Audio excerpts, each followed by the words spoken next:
NEET में selection नहीं हुआ, अब आगे क्या करें। एक बहुत बड़ी समस्या बच्चों के सामने है, कन्फ्यूज़न की स्थिति है, क्या करना चाहिए। Hello everyone, I am doctor Arun Sharma, career counsellor.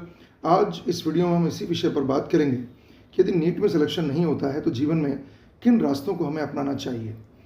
देखिए, सबसे बड़ी बात, जितने भी आइडियाज़ मैं आपके साथ साझा करूँगा, शेयर करूँगा, वो सब इस बात पर आधारित है कि मैंने कितने ही बच्चों को गाइड किया है, कितने ही बच्चों को सलाह दी है और उन्होंने जो अपने जीवन में रास्ते अपनाए उनसे वो सफल भी हुए हैं। तो शुरुआत करते हैं कि हमें क्या क्या करना चाहिए और इस समस्या से कैसे निकलना चाहिए। सबसे पहली बात जो सबसे महत्वपूर्ण है वो है अपने साथ ईमानदार रहना। मैं जितने भी आपको आइडियाज़ दूंगा या जो भी मैं आपको सुझाव दूंगा उसमें सबसे महत्वपूर्ण बात है कि आप अपने साथ ईमानदार रहें। ईमानदारी का मतलब क्या है कि आप कागज़ पर लिख लें कि मैं क्या क्या आपको बता रहा हूँ, क्या क्या ऑप्शंस हो सकते हैं, उनमें से जो आप नहीं अपनाना चाहते हैं उन्हें काट दें और जिसे अपनाना चाहते हैं फिर उसके साथ जी जान से जुड़ जाएं कि मुझे अब यही जीवन में करना है। और ईमानदारी ये बरतें कि आप अपनी काबिलियत को ध्यान में ज़रूर रखें कि हम कितने काबिल हैं और हम किस बात के लिए काबिल हैं।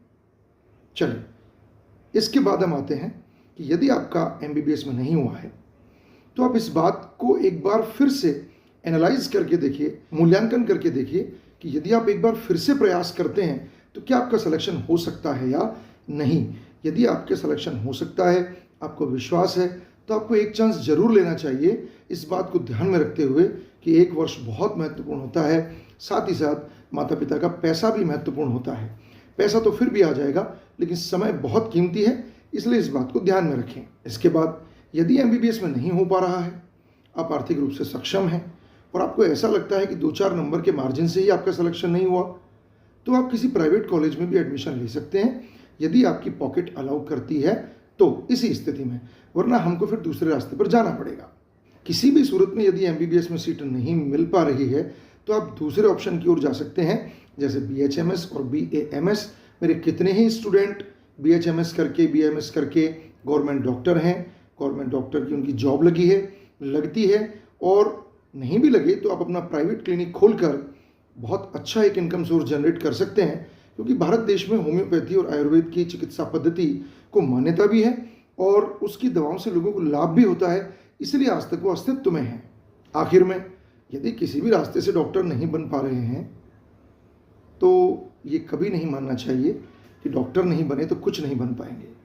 ऐसे बहुत सारे रास्ते हमारे जीवन में खुले हुए हैं जहाँ पर आप बहुत अच्छी जॉब ले सकते हैं, बशर्ते आपको रास्ते पता हों। आप ग्रेजुएशन करिए, पोस्ट ग्रेजुएशन करिए, आप BSc MSc करके बहुत सारे अच्छे कॉम्पिटिशन्स को फाइट कर सकते हैं, अधिकारी बन सकते हैं। आज के लिए इतना ही। मैंने जो आपको सुझाव दिए हैं उन पर आप विचार करें, जो आपको बेहतर लगे उसे चुनिए, जीवन में आगे बढ़िए। चैनल के साथ जुड़े रहिएगा। धन्यवाद।